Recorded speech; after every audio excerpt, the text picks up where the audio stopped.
I'm Erin Mantz. I am the founder of Gen X Girls Grow Up, an online community for Gen Xers. And I am thrilled to be moderating here today with the people behind the film Love's Baby Soft, which holds a special place in my heart and has since the 70s. So I would love to introduce our panel today. Vicki Speegle, writer and producer. Hey, Vicki.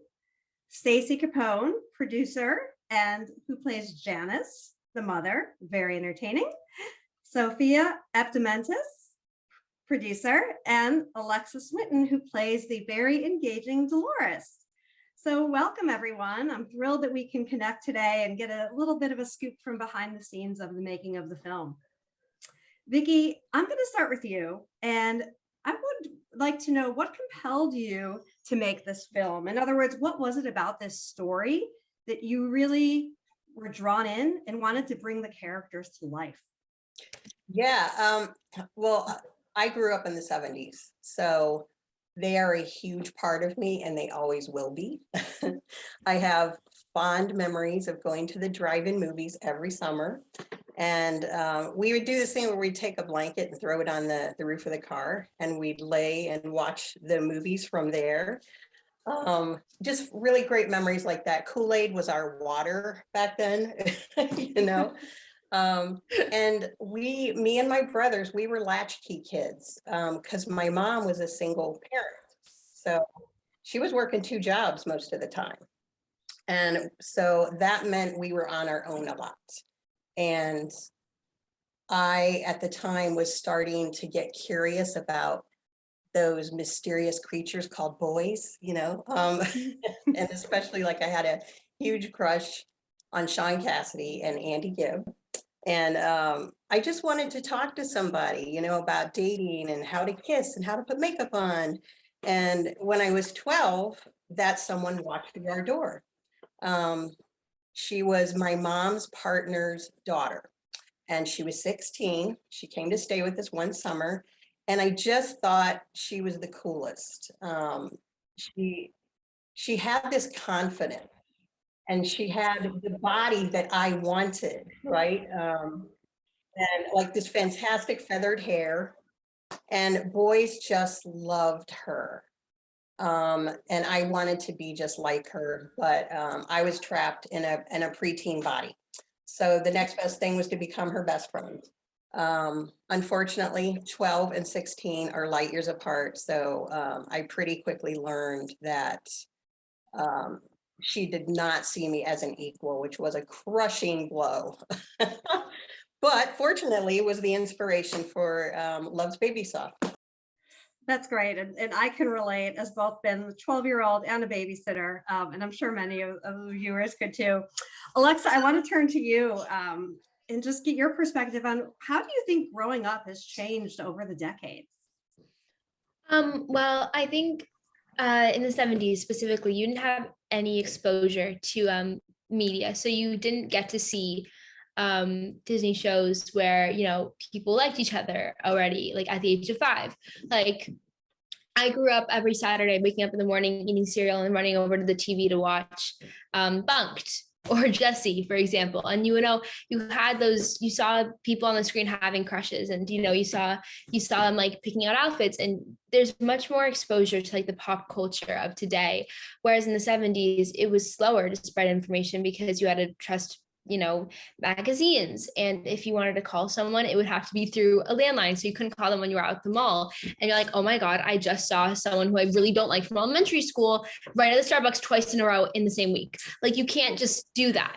You know, you have to, Right. you would have to go home. And I feel like that's a very big difference, because I can text whoever I want, whenever I want, because I have a phone.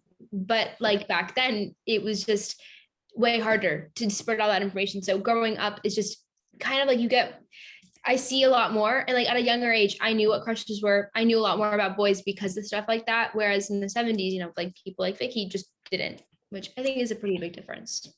Absolutely, absolutely. So yeah, we had to learn patience.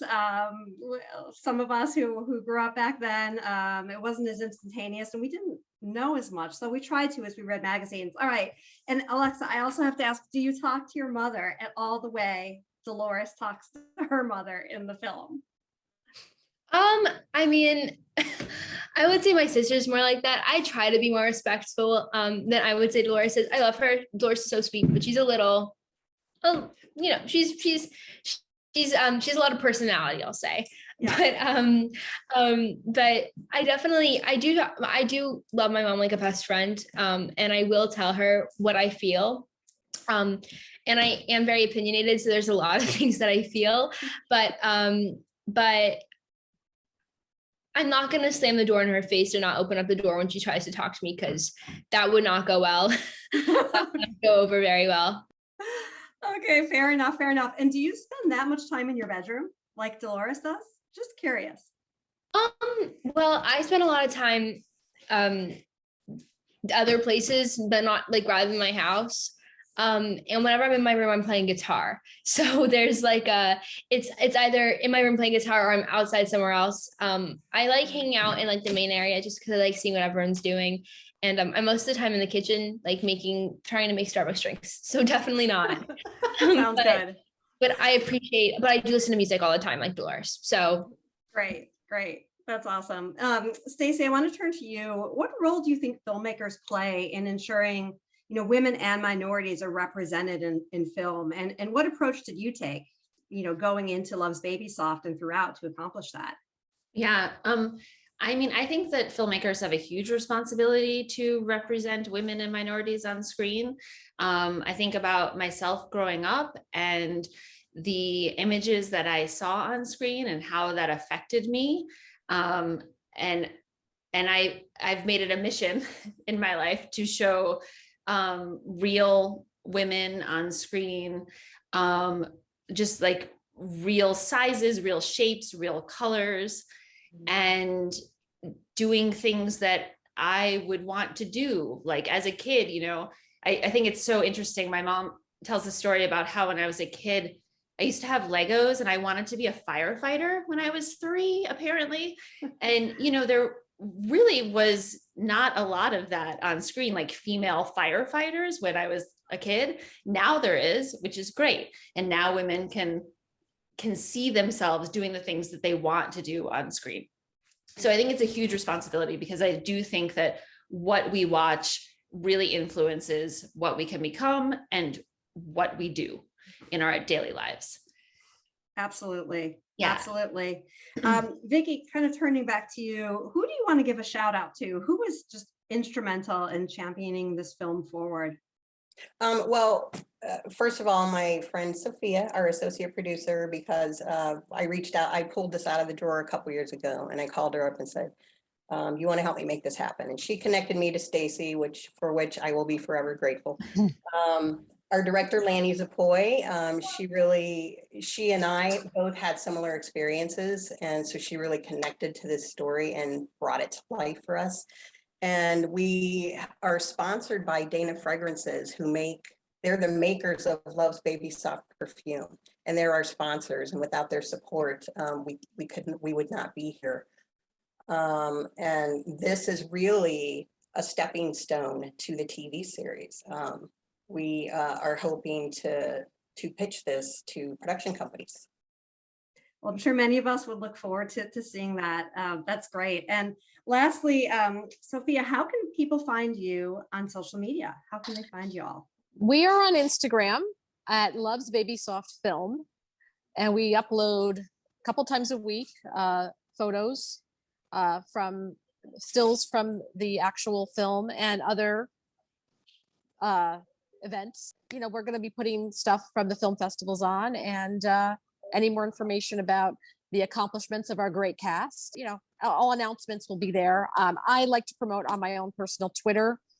Wisdom Films, and my handle is What Exit Web, because I'm a Jersey girl. And actually created a web series called What Exit, which is how I met Stacie. She was in it. So that's how we connected originally about 10 years ago. So it comes full circle. Great. Like many things. Well, as I'm sure many will be watching, congratulations on the film. It's a lot of fun. Thanks. For me, it was a trip back to memory lane, and I'm sure many will feel that way as well. So thank you all. Thank you. Thank you. Thank Thanks. you. Thanks for having us.